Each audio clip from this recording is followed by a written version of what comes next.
XTC were an English band who were formed in 1972 in Swindon, but used other names before they settled on the name XTC in around 1975.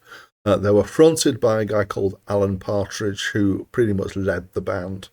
Between 1979 and 1992, they released a total of 10 albums and 6 singles that reached the UK top 40. However, due to poor management, XTC never received a share of profits from record sales or from touring revenue. And these issues with their contracts led them to go on strike, which was a thing that some other bands did to a more high profile. But XTC did not get particular press on this. However, by 1997, they mostly had these issues sorted out. They did have some internal issues that they were dealing with, and they continued and eventually broke up in 2006 after a total of 14 studio albums.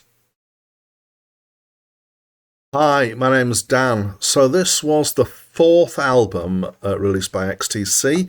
It's my first listen to it, but I do know of them as a band. And I would describe this probably mostly as new wave. It has some of the immediacy and irreverence of that punk kind of brought into the music world, but is musically more sophisticated, more accessible, possibly, than some punk, and poppier. It's quite diverse, actually, musically, but there's a particular use of a jangly, which some people have described as angular guitar, which is sometimes discordant in particularly distinctive ways. And their sound for quite a few of the songs remind me of, bizarrely, of Blur.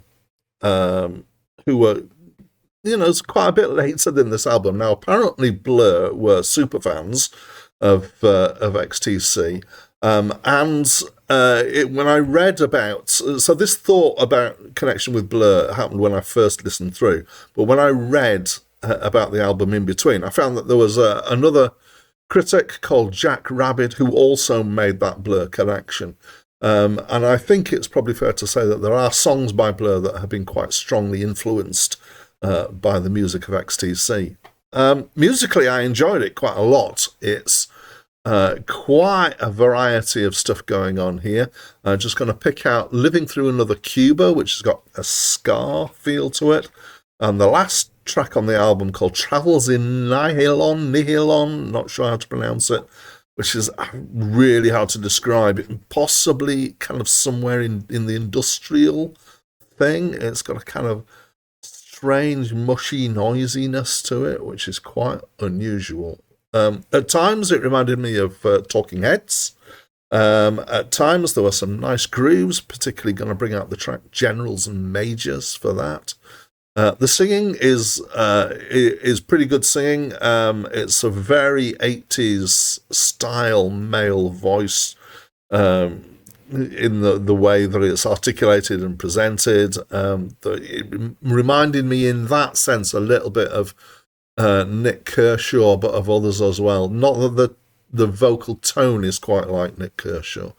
Overall, I found it curious and interesting. There's diverse song content here.